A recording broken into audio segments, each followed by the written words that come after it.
ரோஹித் மஞ்சள் சட்டையெல்லாம் அடிச்சு சிவப்பு சட்டையா ஆக்கி அமைச்சிருக்காங்க. ஷூட்டிங் பண்ண முடியுங்கிறப்போ எதுக்கு முன்னாடி இப்போ வந்து அடிச்சு என்ன பண்றது அப்படிங்கிற மாதிரி எனக்கு ரொம்ப வருத்தமா இருக்கும். எல்லா டீமும் ஐடியா போட்டாங்க டிப்ளே வெடிச்சு. உங்க அனலிஸ்ட் டீம் என்ன புள்ளிங்க டிக்கெட் சேல்ஸ் இதுக்காக இவனை வச்சிருக்காங்களா என்னன்னு தெரியல. எல்லாருக்கும் வணக்கம். கிரிக் மாஸ்டர் சேனல் பாக்குறவங்களுக்கு கதற விட்டாங்கன்னு நினைக்கிறேன். நேத்து நம்ம ரோஹித் வேற மேட்சுக்கு போயிருந்தாரு. என்ன ரோஹித் மஞ்சள் சட்டையெல்லாம் அடிச்சு சிவப்பு சட்டையா ஆக்கி அமைச்சிருக்காங்க போல. கரெக்டா அண்ணா சிவப்பு சட்டை போட்டு வந்திருக்காரு. அத வேற ஞாபகப்படுத்திட்டீங்க. நெஞ்சமெல்லாம் பொண்ணு அறக்கு தம்பி, மறக்க முடியல. ஆக்சுவலா ரொம்ப கஷ்டமா இருந்தது. எல்லாருமே ஆர்சிபின்னு கத்துற ஸ்டேஜ்ல சிஎஸ்கே ஃபேன்ஸ்லாம் அமைதியா இருக்கிற மாதிரி ஒரு சிச்சுவேஷன் இருந்தது. என்னன்னா இப்ப நம்ம சிஎஸ்கே தோத்தது கூட எனக்கு பிரச்சனையா இல்லை. ஏதாவது மேட்ச் ஜெயிப்பாங்க தோப்பாங்க, அது ப்ராப்ளம் இல்லை. எனக்கு என்னன்னா நாங்கள் தோத்துட்டோம் அப்படின்ட்டு சரண்டர் ஆன மாதிரி இருந்தது. ஒரு ஃபைட் பேக் கொடுத்த மாதிரியே தெரியல. ரொம்ப கஷ்டமா இருந்தது ஒரு சிஎஸ்கே ஃபேனா இந்த மேட்சை பார்த்தது.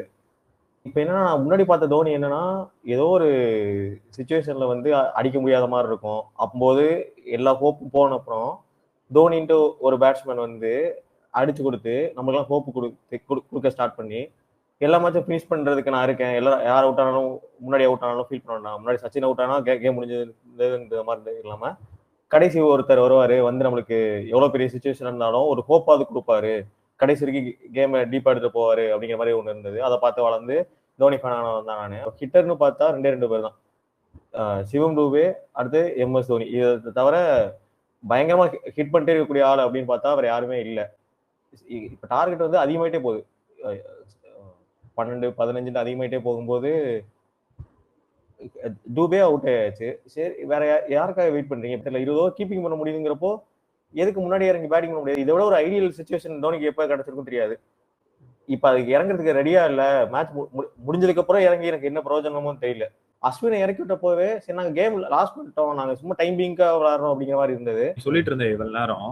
எனக்கு ப்ரிசைஸா ஒண்ணு சொல்லு, கிரவுண்ட்ல தோனி தான் வருவாருன்னு நினைச்சாங்க எல்லாருமே. ஒரு பாயிண்ட்ல தூபே அவுட் ஆயிட்டான், ஜடேஜா ஆடிட்டு இருக்கான். எந்த காமன் சென்ஸ் இருக்கிற பர்சனுமே என்ன யோசிப்பாங்க, தோனி தான் அடுத்து வர போறாங்க, ஏன்னா வேற ஆள் இல்ல.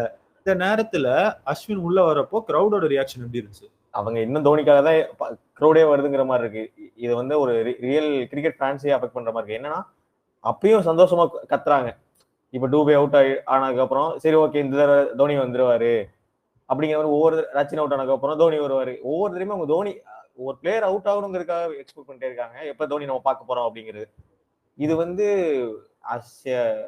இது தெரியல. தோனி இவ்வளவு நேரம் நம்ம தோனியை வச்சு நம்ம பிராண்டிங் பண்ணிட்டு இருக்கோம்னா இது கண்டிப்பா சிஎஸ்கே டீமையும் அஃபெக்ட் பண்ணுது, சிஎஸ்கே ஃபேன்ஸையும் அஃபெக்ட் பண்ணுது, ரியல் ஃபேன்ஸை அப்படிங்கிறத நான் ஃபீல் பண்றேன். தோனி அடிச்ச 2 6மே எங்க சைட்ல வந்தது. நான் ஃபர்ஸ்ட் டைம் வந்து தோனி அடிச்ச 6 வந்து நேர்ல பாக்குறேன். பட் அதனால ஒரு ஹாப்பினஸா என்னால அதை உணரவே முடியல. முடிஞ்சு போன மேட்ச்ல இப்ப வந்து அடிச்சு என்ன பண்றது அப்படிங்கிற மாதிரி எனக்கு ரொம்ப வருத்தமா இருந்தது. அவரோட ஒரு ரெப்புடேஷன் அவரே ஸ்பாயில் பண்ணிக்கிறாரா இல்ல சிஎஸ்கே மேனேஜ்மெண்ட் வந்து ஃபோர்ஸ் பண்றாங்களா எனக்கு என்னன்னே புரியல. முன்னாடியே எக்ஸ்போஸ் ஆகி எனக்கு என்னன்னா அவுட் ஆனாலும் பரவாயில்ல, முன்னாடி இறங்கி சுத்து ஒரு ட்ரையாவது பண்ணலாங்கிறதா எனக்கு வந்து கஷ்டமா இருந்தது.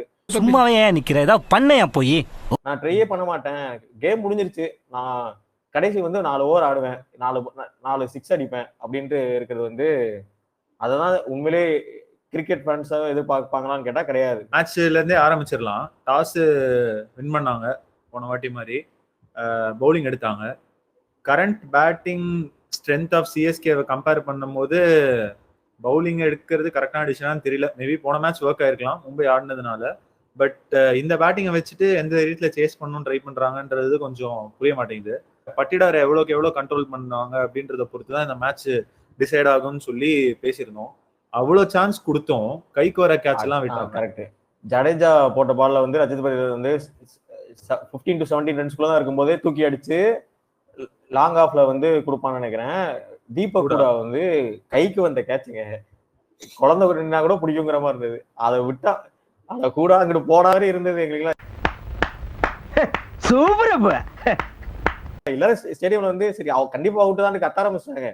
அவன் விட்டது யாருக்குமே தெரியல. சொன்னீங்க ஏன் ஃபர்ஸ்ட் பவுலிங் எடுத்தாங்க அப்படின்ற மாதிரி இருந்துச்சுன்னு கேட்டீங்க. அது வந்து சிஎஸ்கே போன மேட்ச் டெம்ப்ளேட்டும் ஒர்க் ஆச்சு, அது வந்து ஒரு ரீசன். இன்னொரு ரீசன் என்னன்னா அவங்க ஸ்ட்ரென்த் வந்து பவுலிங் தான்.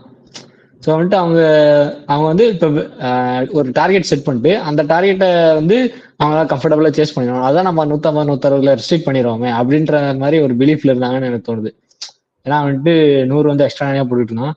அஸ்வின் வந்து ஏன் படிதாருக்கு அகைன்ஸ்டா யூஸ் பண்ணலான்னு தெரியவே இல்லை. அஸ்வின் வந்து படிதாருக்கு அகைன்ஸ்டா யூஸ் பண்ணல. என்ன பண்ணலாம்னா ஜடேஜா வந்து பவர் பிளேல கோலிக்கு அகைன்ஸ்டா யூஸ் பண்ணி அஸ்வினை வந்து லேட்டர் ஆன் படிதர் வந்ததுக்கு அப்புறம் எடுத்துட்டு வந்திருந்தா மேபி நல்லா இருந்திருக்கும். இப்பே நல்லா தான் இருந்துச்சு. ஆக்சுவலி என்னன்னா நிறைய சான்ஸ் கிரியேட் பண்ணாங்க. ஆக்சுவலி நம்ம டீமுக்கும் ஆர்சிபி டீமுக்கும் டிஃபரன்ஸ் என்னன்னா அந்த power play batting and fielding. அவங்க ஃபீல்டிங் ருத்ராஜ் கேட்ச்லாம் எவ்வளவு அருமையா பிடிச்சாங்க. அந்த மாதிரி ஃபீல்டிங் வந்து அவங்க எக்ஸ்ட்ராடினரியா இருந்தாங்க. அதுதான் வந்து ரெண்டு டீமுக்கும் இதை விட நிறைய டிஃபரன்சஸ் இருந்தது. நான் சொல்றேன், பட்டிடார் கேட்ச் டிராப் பண்ணதுனால கேமோட டைனமிக்ஸ் டோட்டலா மாறிடுச்சு. அந்த ஒரு மொமெண்ட் தான் வந்துட்டு கேமையே டிஃபைன் பண்ணிச்சுன்னு நான் சொல்லுவேன். ஏன் சொல்றேன்னா அந்த மொமெண்ட்ல பட்டிடார் அவுட் ஆயிருந்தான்னு வச்சுக்கோங்க, லிவிங்ஸ்டன் உள்ள வந்திருப்பான். 100 அகமது பட்டிடார் தான் 2 6 அடிச்சான். ஓகேவா? 100 அகமது என்ன பண்ணிருப்பாங்கன்னா அவ்வளவு 2 ஓவர் மிச்சம் வச்சுட்டு லிவிங்ஸ்டனுக்கு ஒரு ஓவர் கொடுத்துட்டு கடைசியில டிம் டேவிட் மாதிரி ஒரு பிளேயருக்கு 100 அகமதை போட விட்டுருப்பாங்க. நம்ம எல்லாருக்குமே தெரியும் டிம் டேவிட் எவ்வளவு வீக் ஸ்பின்னுக்கு அகைன்ஸ்டா அப்படின்ட்டு. அந்த இடத்துல பட்டிடார் அடிக்க விட்டதுனால என்ன ஆச்சுனாக்க இவங்க எல்லாரையும் வந்துட்டு நம்ம சீக்கிரம் நம்மள்ட்ட இருக்கிற ஒரே துருப்பிச்சு 100 அகமது தான். பத்திரானாவையும் போட்டு பழகுறாங்க அந்த இடத்துல. யாரு கோ டு பவுலர்? 100 அகமது. 100 அகமதை சீக்கிரம் யூஸ் பண்ணி முடிச்ச மாதிரி இருந்துச்சு. இந்த இடத்துல டோட்டலா கேமே மாறிடுச்சு. ஆக்சுவலா டிம் டேவிட் வந்துட்டு லாங் ஆஃப் லாங் ஆன் இது 2 தான் அவன் ரேஞ்சு. அந்த இடத்துல அவனுக்கு குத்தி ஷார்ட் பால் போடுறது, ஸ்லோவர் ஷார்ட் பால் போடுறது எவ்வளவு கிளியரான எவ்வளவு கரெக்டான ஒரு பிளான்னு என்னால புரிஞ்சுக்க முடியல. வைடி ஆக்கர் தான் போடுவாங்க. போன வருஷத்துல இருந்தே பார்த்தோம்னா டிம் டேவிட் அவ்வளவு குவைட்டா இருந்தான். எல்லா டீமும் வைடி ஆக்கர் போட்டாங்க டிம் டேவிடுக்கு. உங்க அனலிஸ்ட் டீம் என்ன பண்ணிட்டு இருக்கு?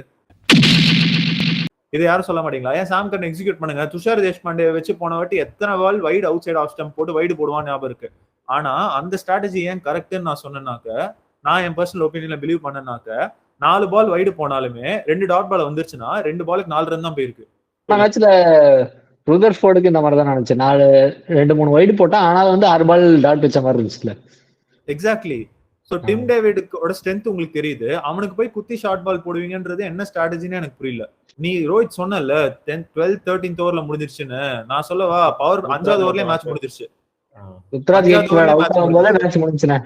ருத்ராஜ் கேக்வாட் அவுட் ஆனோனே அவ்வளவுதான், அடிக்க அவனும் இல்ல, அந்த மாதிரி ஆயிருச்சு. என்ன தீபகூடாவும் சரி சாம் கரனும் சரி, ஏன்டா பவர் பிளேல வரீங்க? இன்டென்ட் காட்ட தான் உங்களை மேல இறக்கி விடுறாங்க. 8 பால் 4 ரன் 9 பால் 4 ரன் அடிச்சுட்டு போறீங்க. நிறைய போறாங்க. What are your thoughts about Dhoni still playing at the age of 43? Retire ஆகுமா இல்ல இந்த மாதிரி நிறைய டாக்ஸ் போயிட்டு இருக்கு. ஆடுறாரு, நல்லா அடிக்கிறாரு, எல்லாம் ஓகே தான். பட் தேவைப்பட்டா மேல வர்றதுக்கு ரெடியா இருக்கணும். முன்னாடி இறங்குறது என்ன பையன், இறங்கி அவுட் ஆனாலும் உங்களை டிஃபெண்ட் தான் பண்ண போறாங்க. அது ஒண்ணு. இன்னொன்னு என்னன்னா, ஏன் இன்னும் ஆடணும், ஏன் ஆடணும்னு கேக்குறேன். இப்ப வந்து நல்லா ஆடிட்டு, இப்போ போன சீசன் நல்லா ஆடினாரு. அவரு கொடுத்த ரோல வந்துட்டு 10 பால் பிடிக்கிறாரு. அவருக்கு வந்து கிடைச்சதே 10 பால் தானே வச்சுக்கோங்களேன். அந்த சுச்சுவேஷன்ல நீங்க இறங்கினீங்கன்னா ஒன்றும் பிரச்சனை. ஆனா இங்க கிடைக்கிறது வந்து ஒரு 40 பால் கிடைக்குது. ஆனா நான் அந்த கடைசி 10 பால் தான் ஆடுவேன்னா அதுதான் தப்பு.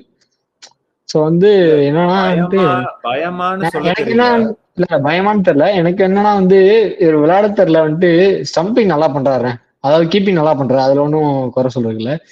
இந்த வந்து கிரவுட் புல்லிங்கு, டிக்கெட் சேல்ஸ், இதுக்காக இவனை வச்சிருக்காங்களா என்னன்னு தெரியல. இப்போ அதுக்காக வச்சிருந்தாங்கன்னா கிரவுட் புல்லருக்கு உங்களுக்கு இன்னொரு மேன் ருத்ராஜ் கூட வந்துட்டாரு.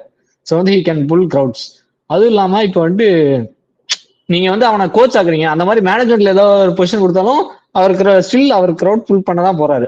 ஸோ வந்து கிரவுட் புல்லிங்காக வச்சுட்டு இருக்கிறதுனா நீங்க அவனை வந்து கோச் ஆக்கிருங்க. ஏன் கஷ்டப்பட்டு விளையாட வச்சுட்டு இருக்கீங்க? தோனி என்னதான் சொன்னாலும் எப்பவுமே ஒரு சிங்கம் தான், புரியுதா? என்னால பயந்துட்டான் அப்படின்னு ஏத்துக்க முடியல. மேபி இப்படி என்ன நினைச்சிருக்கலாம்னாக்கா, நம்மளால ஓட முடியல, மேட்ச் எப்படியும் போயிடுச்சு, நீயா ப்ரொடெக்ட் பண்ணலான்றதை தவிர்த்து வேற லாஜிக்கல் ரீசன் எனக்கு தெரியல. உண்மையிலே பயந்துருந்தாங்கனாக்கா அதை பத்தி நான் கமெண்ட் பண்ண விரும்பல. அந்த சிங்கம் வந்து சிங்கமாவே கடைசி வரைக்கும் போகணும் அப்படின்றதுதான் என் ஆசை மட்டும் இல்ல, எல்லா சென்னை ஃபேன்ஸோட ஆசையாவும் இருக்கும்.